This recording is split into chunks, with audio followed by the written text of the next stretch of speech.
done. Oh, let me go see. I think it's always like, do you want to go live? Oh, Obviously, I if thought you were I'm, gonna say like vodka or something in it. huh?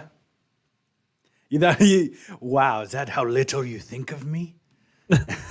You thought that my smart water bottle had just straight vodka, my man. It's actually vinegar. Well, when you said there's no water in it, or wasn't smart water in it, I was like, oh, Yeah. not water. So something It's that looks like water. yeah, it's just straight vodka.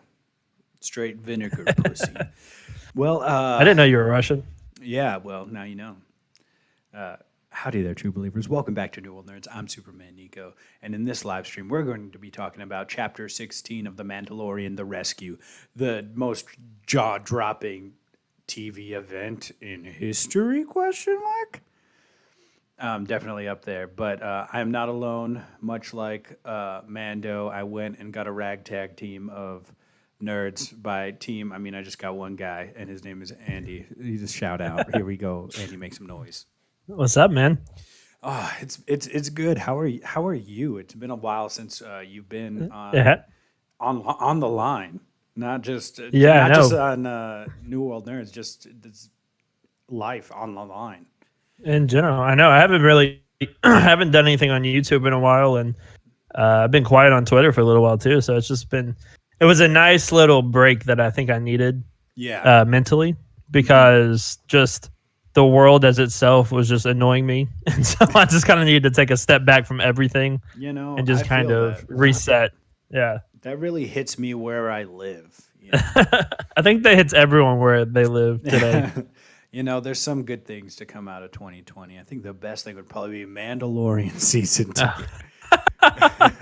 Absolutely. Well, what else? What else we got going?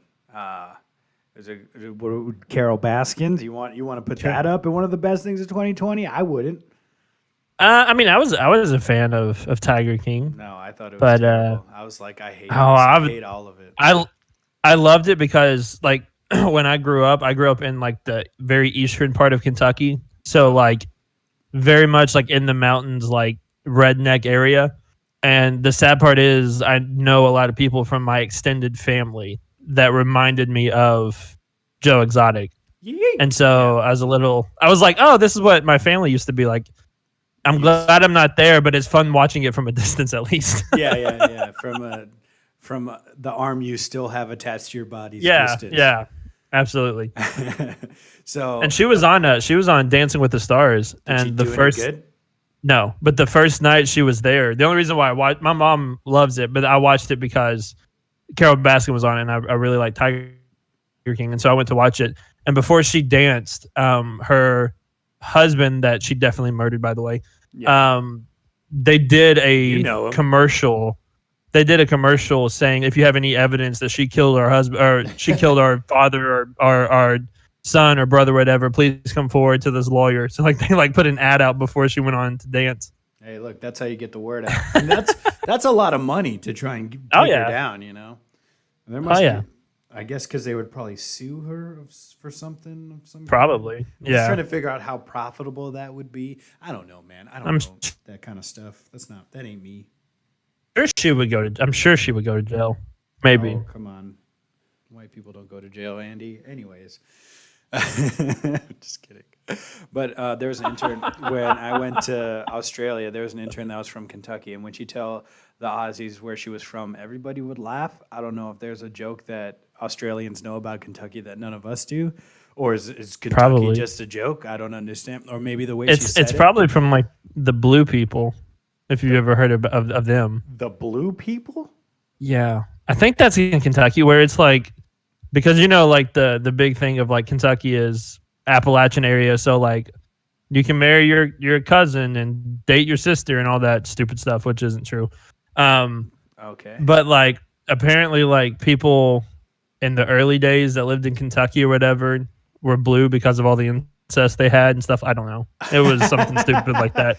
Yeah, you're gonna find the best like stereotypes of a place by talking to somebody like who's from there, not the other way around. Oh yeah. So I don't know. I've never heard that. Right, and right. I don't think people in Australia have heard that. I think they're just like, ha ha ha, Kentucky. That's a funny thing, I guess. even though I maintain that Australians are just British Texans. That makes sense. Whether they want to believe it or not, whether Yeah. anybody wants to believe that. But I Yeah, know which I don't know if to be that's true. a I don't know if that's a compliment or a dig or both at the same time. It is the biggest compliment. You know, I guess it's more for good or ill. They're Australian Texans or British Texans. Anyways, I'm gonna move to Australia. It's gonna be great. It's gonna be super cool. I don't know when. I don't know where. Well, It's on the list whenever the world finally decides to get its act together. Oh, I thought you like when it goes to shit, just go into Well, Australia. it's already there. Limited amount of people, not a lot of people Yeah. per square mile. Weird Yeah. animals, But it's on my list to visit. kill me already. I'll learn how to train they'll see my willingness to die, Yeah. and then I'll train them to defend me in my army, Yeah. my weird animal army. Kangaroos are the pawns. They're just gonna go boom, kick you in the mouth. Anyways, this was about Star Wars. How did this happen already? I have no idea. Anyways, so let's get into the episode. If you haven't figured it out now, we're going to go full spoilers all the way. We're trying to go in chronological order, okay? This is also off the top of both of our heads, so there's that as well. We can continue to go off the rails. So the episode started with the Slave One, Boba Fett's ship, going down with or chasing a land cruiser for the Imperial land cruiser in a dogfight. The scientist is on that. He's the guy who takes blood samples from Baby Yoda. It gets me so mad. He makes me so hot. How dare you? You leave Grogu alone. And then two guys there's not a lot of loyalty in the Empire anymore. Much like the best Star Wars movies, they start in space, in a dogfight. You know, there's a space battle going on. Shooty, lasers, space. Great way to start the episode. What do you think of the cold open, Andy? Oh, I absolutely loved it because the way the last episode left off was such because like I said, I told you this off stream, but like I was kind of a couple weeks behind, so I kind of caught up like before the new episode dropped, and so like the last episode ended with Moff Gideon getting Grogu. No, that was right? 2 episodes before. Or was that 2 episodes ago? Yeah, before because that? then there was a Bill Burr episode where he's like, "You better show That's your right. face." That's right. They were getting they had to get the location of Moff Gideon's cruiser or whatever. Yeah. But with like how the episode previously then, but how both episodes kind of ended off of like Grogu being left or being taken, and then them finally getting the coordinates for going after Moff Gideon, and then the Mandalorian leaving that epic message to Moff Gideon, which I thought was really cool. Leading into that, I thought it was a really cool opening of like they're not wasting any time. They're just going to jump right into the action, jump into what we all want to see, and so I thought that was really, really cool. Yeah, it's what I wanted to see. It's what everyone wanted to see. We just wanted to get Grogu back. And I thought like maybe they had done something to him later on in the episode, but we will revisit that. Yep. I loved. Okay, so they got a little more information on the cruiser. I don't even know. It's like I thought it was like a proto dreadnought from like the Last Jedi, basically. Yeah. That's what it seemed like. It's a souped up Star Destroyer. Yeah. But then they go and recruit Bo-Katan, and I don't remember Kosha. I don't remember what Sasha Banks' character's name is. Yeah. I don't know. It doesn't matter. I don't either. I just looked and saw Sasha Banks. I was like, oh, that's cool. Like, oh, Sasha, what's that, dog? It's boss time. Sorry, I had to do it to him. And then so they're all mad. So I have a big. This was really cool. Really cool to back and forth between Boba Fett and Bo-Katan, but also Bo-Katan. Fuck you. Yeah. So like I understand. Yeah, you're not a real Mandalorian. Blah blah blah. Even though you made fun of Mando for calling you guys not real Mandalorians because you didn't keep your helmets on the whole time. Pick a side. Right. Which one are it, well, I mean, like, it makes sense, especially with like today of like, you know, I don't agree with you, so we're just going to argue. Oh, I don't agree with you as well, even though we didn't agree about the same thing. So now it kind of fits with like everyone's the mindset. hypocrisy. Yeah, and so I thought it was just kind of funny of like, oh, this is life now for everybody. And so I thought it was funny, but no, I agree. I really enjoyed that exchange between Bo-Katan and Boba Fett. I thought that was a whole lot of fun. And that little mini fight we got to see. We got to see a swinging DDT from Sasha Banks was cool. Yeah, which was aided by a jetpack. Like SmackDown wishes they could do that. Yeah. But there was a really cool, I guess, not Easter egg, whatever you want to say. No, just blatant reference is when she heard, as soon as they heard his voice, they knew that he was a clone. And we're like, you're not a real Mandalorian. You're just a clone of one. They don't know that he doesn't have accelerated aging. He's the literal clone of Jango Fett. Yeah. Like, as he lives, you know? So Right. Justin's calling me. All right, let's see Justin on the on the podcast. Let's see what he says. I went to. Oh, I didn't get it in time. I'll call him back. I think accidentally. Let's see. Hopefully, he doesn't say anything terrible right away. Justin, you're on. You're on the line. Welcome back to New World Nerds. What? I'm live? Yeah, we're on. We're talking about the Mandalorian. What's up, dog? What is going on, bro? I mean, R2D2, am I right? Oh, we're not in the spoiler portion yet. Well, you gotta put it. Don't worry. The spoiler wampa's up. Do you need anything? Is it urgent? No, it was just I was seeing what time we're going to Hops and Hounds. Yeah. When I'm done with this. Okay, bet. Well, because it's like a 45-minute drive, so. Okay. That's why I didn't know what time. But, All right. all right. Well, just text me when you guys are going. All right. All right. All right, later. Real time, real friends. We're real life friends, guys. Okay, so what were we talking about? Oh, just how. Okay, my point is that Boba Fett and all the other clones, they didn't choose to be clones, okay? Right. They were made for one singular thing. And if she was talking to any other clone with that voice, he would have been like 1,000 years old at this time, at this point. Yeah. This accelerated aging, and fought a war that was he was made for one purpose, was to fight a war, and that war has been over for decades now. Like, Right. cut him a fucking break. Sorry. Yeah. Yeah. Like, I just those stories are always the best. Like, you hear, I like how they say, like, oh, Captain Rex is over here doing this. Like, he was in Return of the Jedi. Like, yeah, he found a purpose with the rebellion. You know, he made his own purpose. Take that, you long-legged Camino bastards. Anyways, I loved it. Great exchange.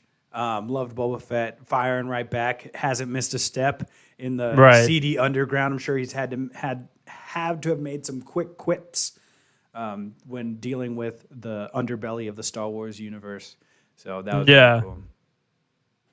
Mando's just Oh, like, yeah. hey man, I'm he. You want to come on?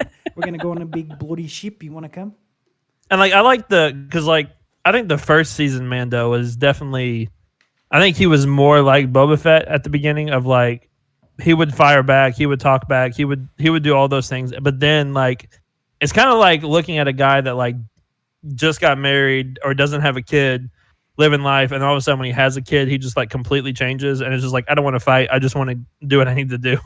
Yeah, no, you definitely get that vibe, and Boba Fett is definitely the contrast. You know, he's the antithesis to what Mando is, because Mando's trying to be the best Mandalorian he can, and Boba Fett doesn't really have a ton of rules, doesn't have a ton of morals. I mean, Right. outside of what he's doing for Grogu and Mando, but honestly, I'm pretty sure that's just for the show.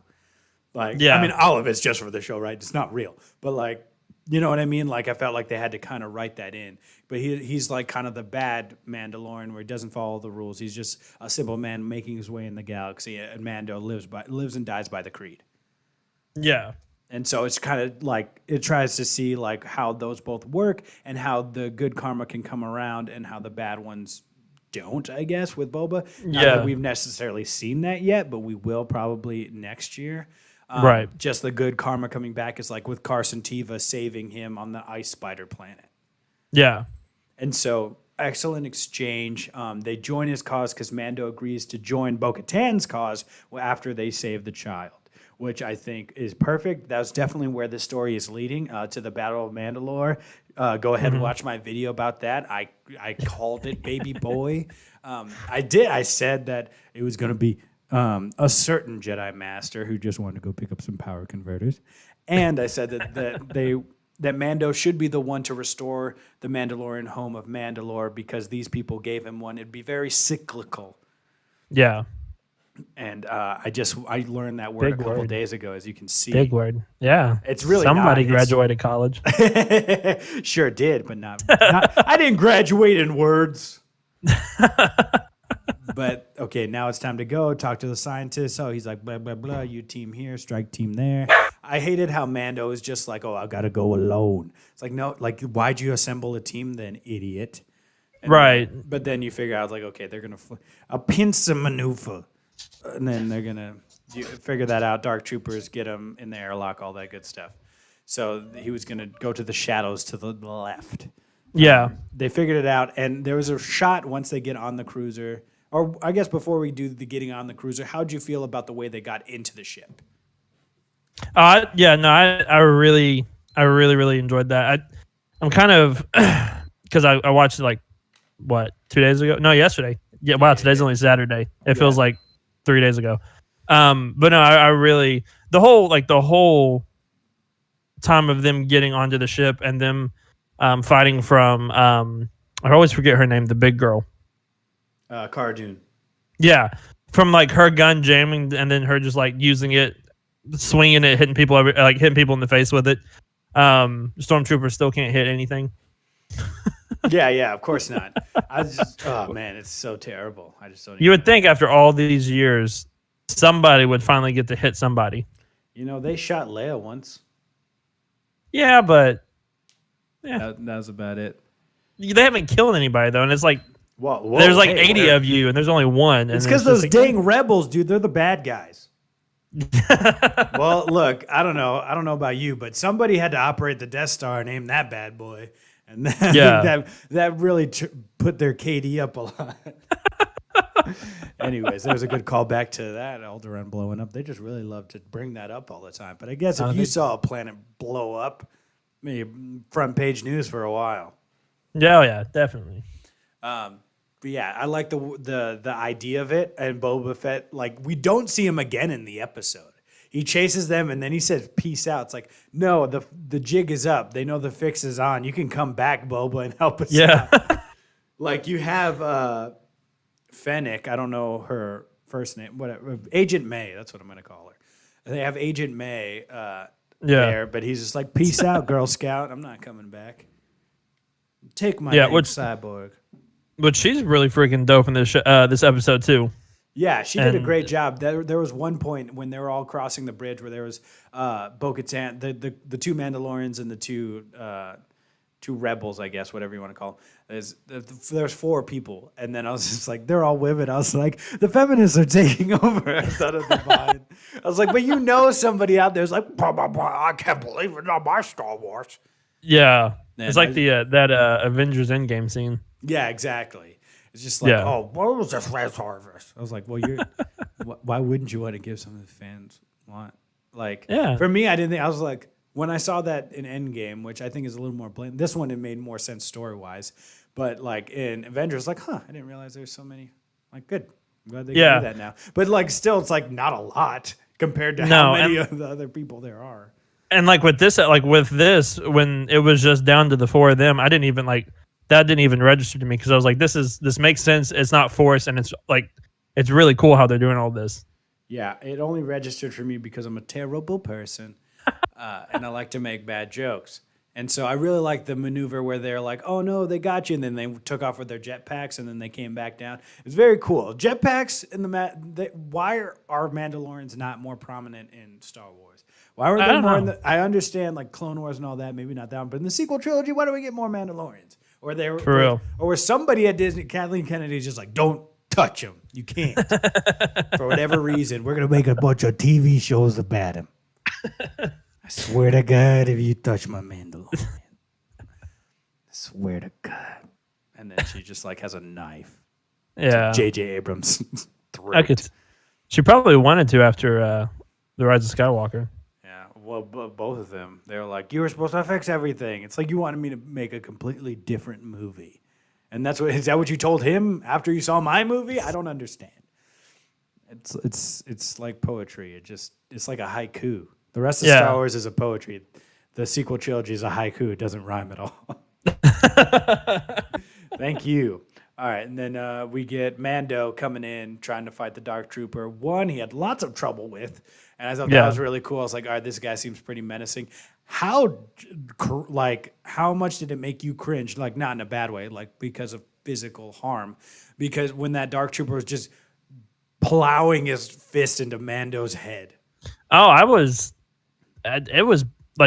cool, but I was like, I didn't realize how like dope these things actually were.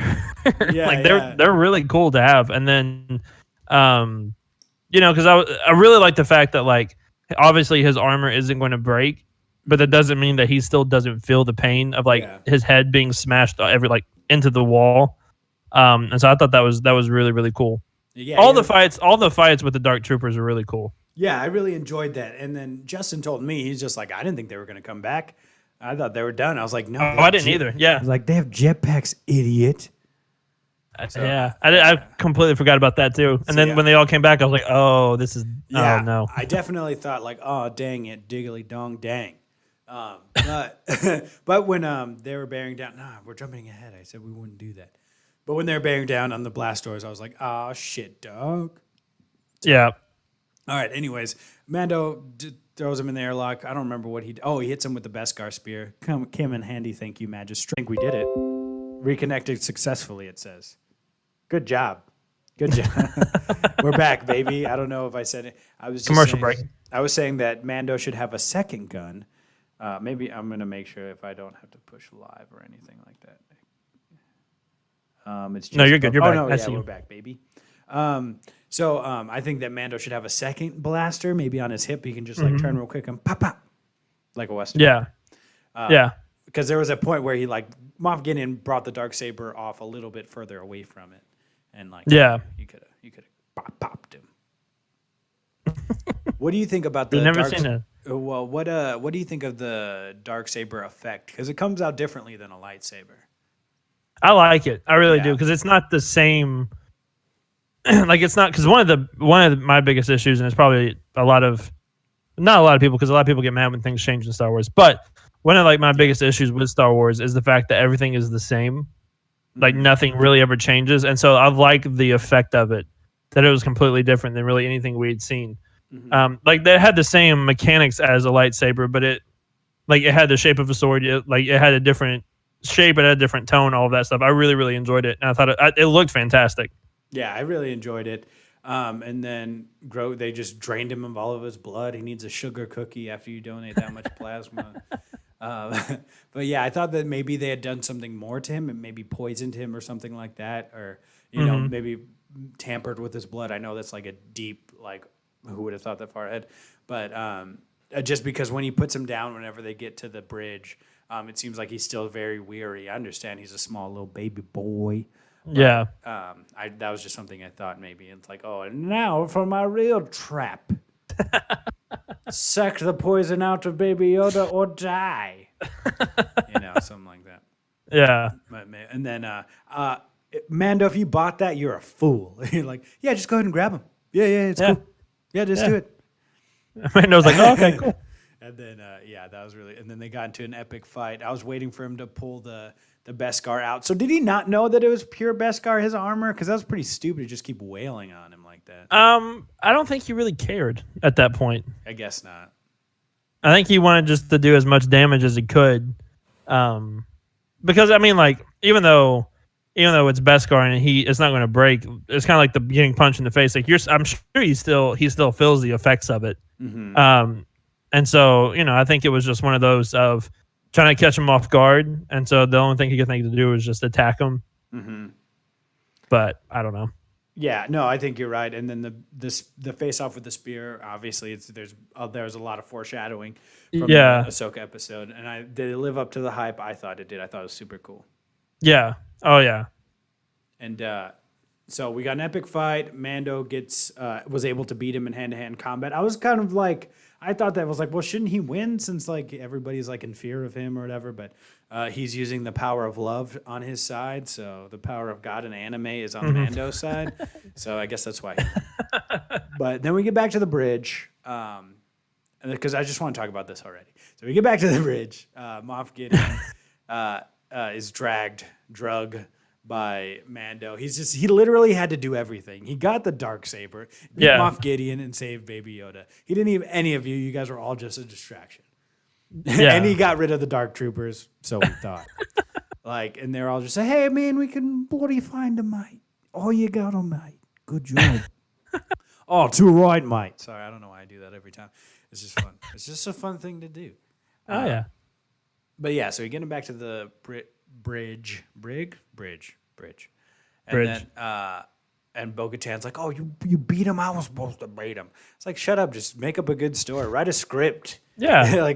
I think I watched Jeremy Jansen. He's like, do a wrestle or a WWE kind of fight. He's like, "I'm gonna beat you up because you're not a real Mandalorian." He's like, "I'll show you." Yeah, just She had Sasha Banks with her, so you know. yeah, exactly. Boom, tag Yeah. team back again. Just drop him. Just The finger poke of doom would have worked really well. I think, yeah. I mean, right in the capital T.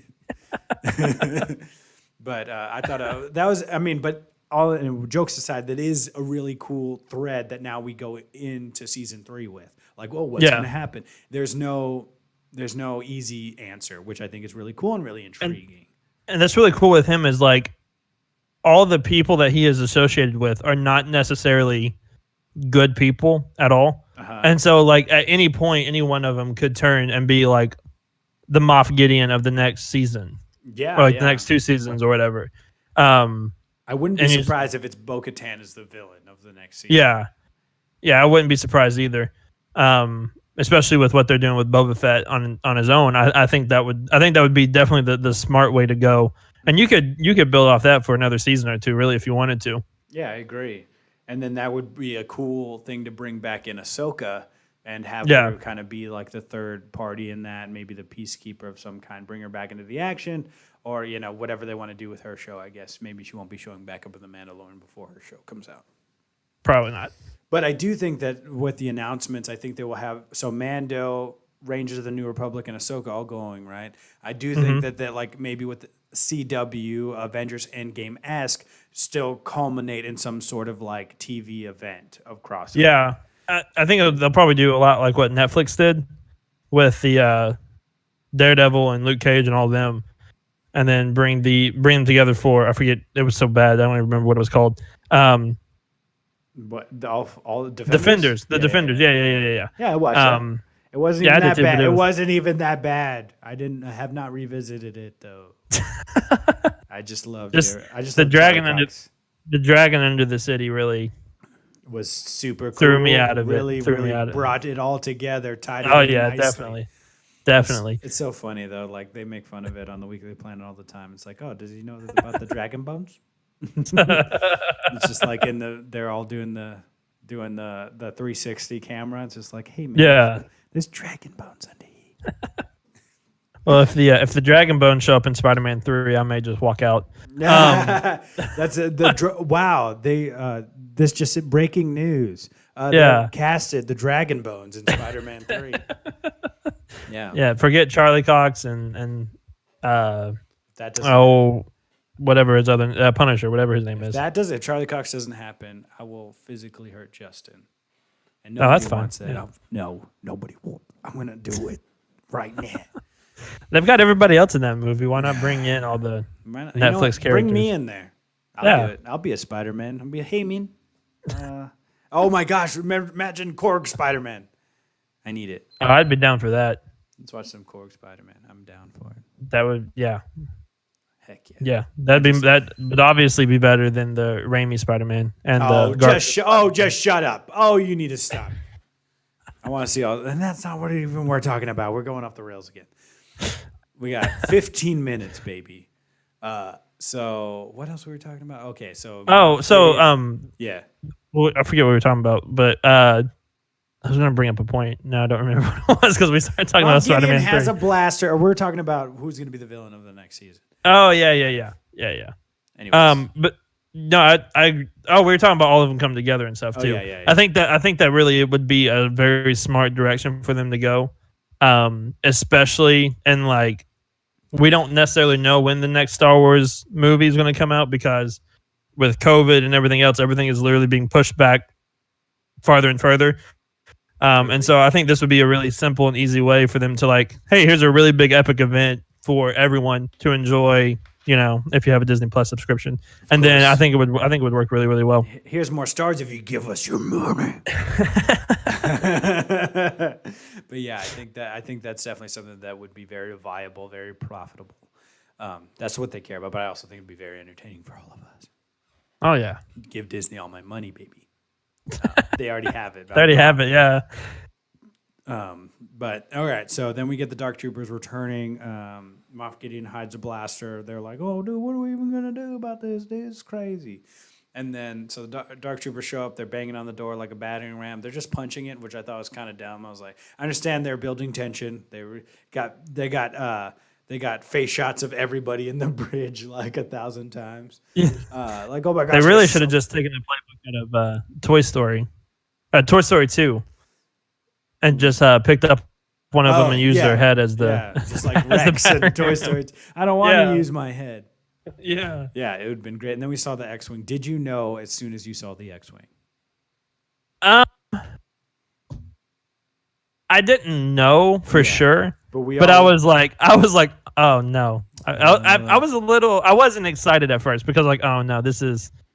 I mean, it is what it is, but I was like, it's an X-Wing. It probably is Luke, but I don't know how the young Luke is going to look. That was what I was really kind of worried about. The thing was, I was like, all right, I'm not going to get my hopes up. It could be Carson Teva. Like, it could be like the New Republic coming in being like, hey, we will help you guys out, baby boy. Thanks for doing all the good stuff. But I think the fact that they showed the X-Wing, especially like they did, was definitely like a wink to the camera.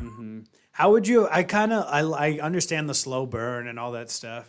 But I kind of would have liked it if it was like, I'm thinking of it in wrestling terms. If there was like a spot where you could have popped, Yeah. It was like, oh, is it? Is it that? Is it? Yeah. Yeah. And then, yeah. It's just like it's just like when Seth Rollins says, instead of hearing Dean's music hit, he says, well, I'll bring a psychopath of my own. Yeah. Like, no, the music, we'll know who it is. Or like it's because like a good example is like at TakeOver War Games when Kevin Owens came back. And like they built like the perfect amount of suspense, but they didn't like wink to it. It just happened out of nowhere. Exactly. And then I thought they could have done something a little bit better like that, but beggars can't be choosers. All I wanted was Luke Skywalker to show up, and he freaking did, and I was ecstatic. So, what entrance was better for you, this one or Darth Vader in Rogue One? I want to say this one because there was a shock factor also. Okay. I want to be that guy, but I love a good surprise, okay? Oh, yeah, definitely. Like, this is Luke Skywalker. This is the cream of the crop, the creme de la creme of Star Wars characters, and we got him. Like, how many videos do you need to see of, like, oh, actually, in this legend story, Darth Vader was right off screen. You missed him. Like, like, how many times do you hear stories like that? No, I want to see them.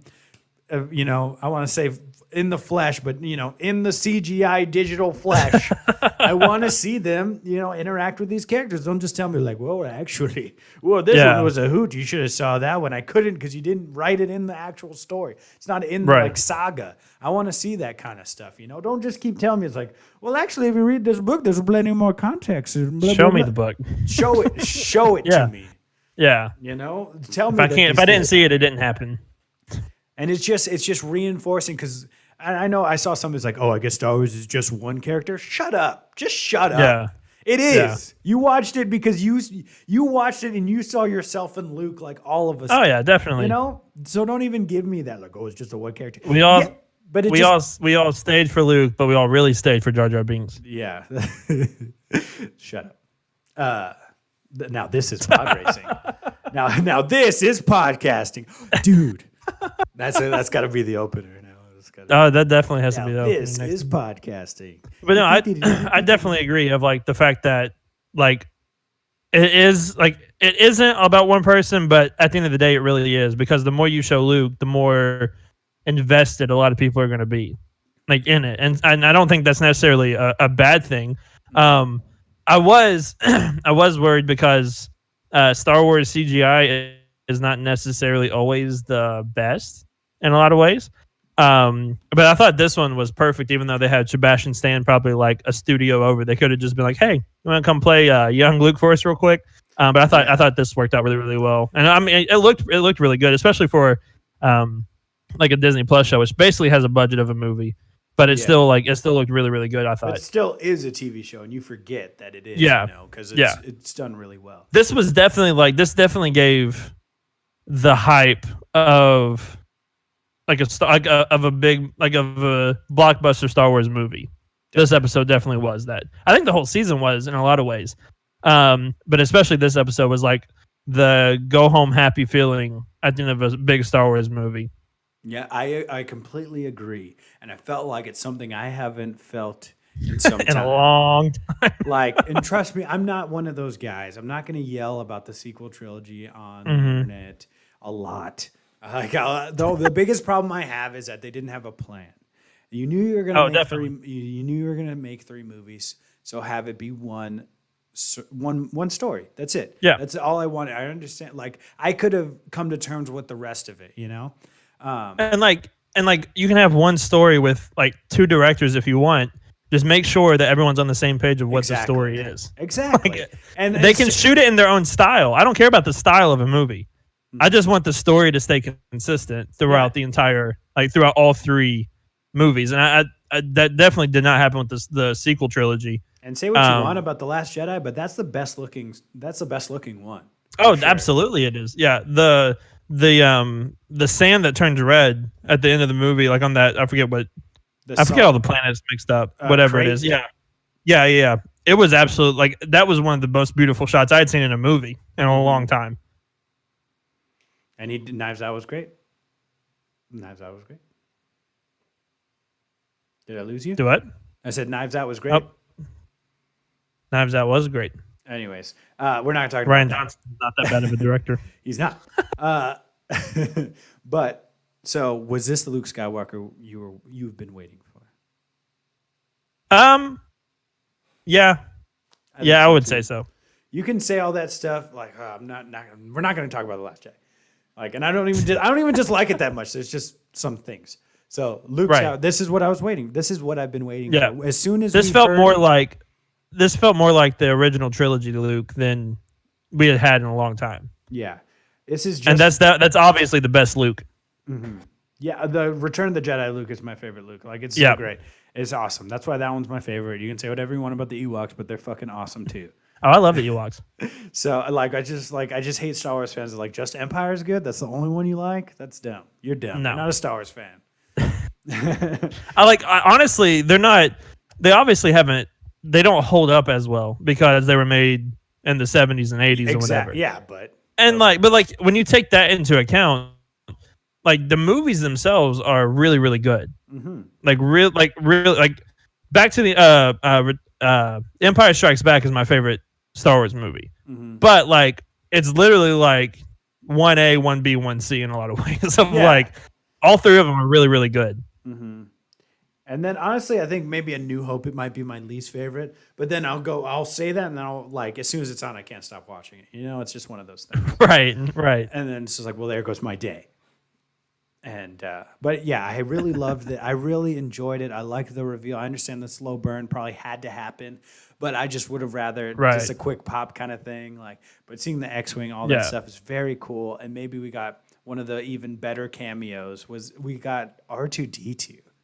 Yeah, I wasn't expecting that. I wasn't expecting R2 either, but do you think that they've met before? Do you think R2 might have seen Grogu hanging around in the Jedi Temple? I'm sure they did. That's cool if he's just like, I loved it. I don't know. He seemed R2-D2 didn't get his mind wiped. I don't know why he didn't just relay all the messages to C-3PO, but I guess C-3PO is just an idiot anyways. Yeah. But yeah, I really dug that. I love that we got R2, and just all of it was awesome. I really enjoyed the episode. I think I understand fan service, say whatever you want, but it made sense in the story. Like you're talking about the most powerful Jedi at this time would hear that beacon, and he's looking for Force sensitive children at this time. It all makes sense though. So I don't understand why people would be mad about it. Because everyone loves to be mad. My biggest takeaway from this episode is like, wow, Ahsoka really didn't want to fucking help at all. No. Like, what the hell? Like, I understand you're doing your own shit, but like, this is a big deal too. Yeah. You just don't care about Moff Gideon. You're talking about some Admiral Thrawn that nobody's heard of but outside of your little cartoon.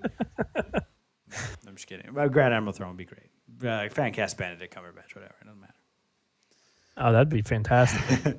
So overall, I really loved this episode. This is just the cherry on top of a very solid season. Not a ton. I felt like I was always waiting for like the filler episode. Outside of that, like Ice Spider episode, I think there wasn't any filler at all. Nice tight eight episodes, and I really dug it. And I really enjoyed the first season, even like the filler episodes, because it like in your first season, you're just kind of like everyone's trying to get to know the character and the world around them and things like that. So filler episodes aren't necessarily that bad in like the first season. And then like the second one, apart from the I guess it was the second episode with the Ice Spiders, which was still a really cool episode. I enjoyed that episode too. Like I think season 2 was about as flawless as you could probably get. With it.